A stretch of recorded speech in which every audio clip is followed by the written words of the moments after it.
June 27, 1995, Mason City, Iowa. It was just before dawn. The streets were quiet, almost eerily still. A young journalist, only 27 years old, hurried out of her apartment, running late for her morning broadcast. Her name was Jody Huisentruit. She was bright, ambitious, and full of dreams. But that morning, she never made it to work. By sunrise, police found her red Mazda Miata still parked outside her building. Scattered on the ground nearby were her high heels, her hairdryer, her earrings. Her car key was bent in the lock as if twisted during a struggle. Faint drag marks streaked across the pavement, leading away from her car. Jody was gone, abducted just steps from her own front door. Jody wasn't just another face on the news. She was the news. Born in Long Prairie, Minnesota, she grew up with big dreams. She was warm, lively, and the kind of person who made friends wherever she went.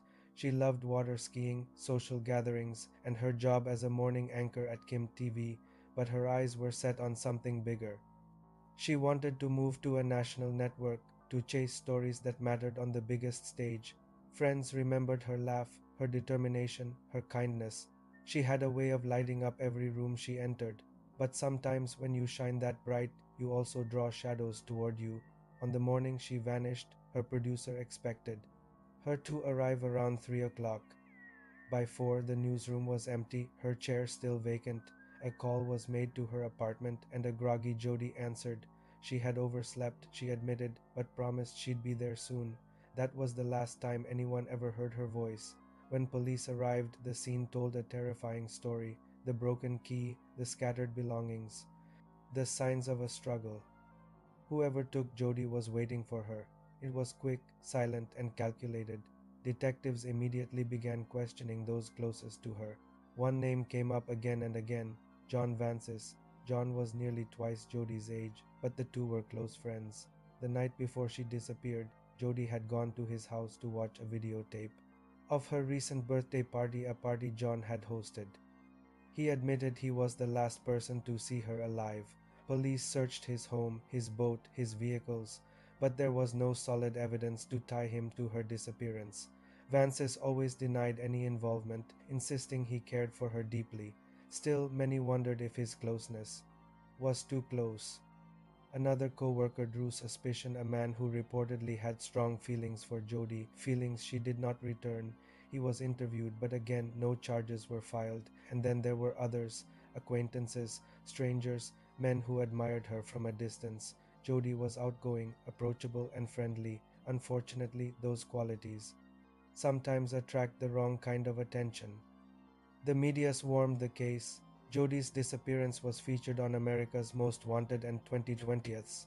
Her smiling face was printed on posters and billboards across the Midwest. For weeks, her name dominated headlines. But despite all the attention, the case quickly went cold. Tips poured in: a suspicious white van spotted near her apartment, neighbors who claimed they heard a scream in the early morning hours, even psychics offering visions of where her body might be. But each lead dissolved into nothing. Theories began to take shape. Some believed Jody was abducted by someone she knew, someone who could approach her without raising alarm. Others suspected a stalker. Her schedule was predictable. She left for work at the same time every morning, often before sunrise. If someone had been watching her, they knew exactly when to strike. A smaller group believed it might have been a random attack, the wrong place, the wrong time. But the brutality, the precision, the boldness of the abduction, it all felt personal. Years have passed, decades even, and yet Mason City has never forgotten Jody. Vigils are still held in her honor. Her case inspired the creation of FindJody.com, a website dedicated to seeking answers not just for her, but for families of other missing people as well. Her mother passed away without ever knowing the truth. For her family, the pain never healed. And for the rest of us, Jody remains a haunting reminder of how quickly a life can be stolen. A young woman full of promise, gone in an instant. A mystery that still lingers in the air every morning the sun rises over Mason City. Picture it, it's early morning, you're running late, you grab your bag, your shoes, your car keys. You rush into the cool air, ready to start your day, but in that ordinary moment, someone is waiting, watching, planning. that was Jodi's reality. And almost 30 years later, we still don't know why. What do you think happened to Jodi Huisentruit? Was she betrayed by someone close to her? Or stalked by a stranger in the night? Let me know your thoughts in the comments below.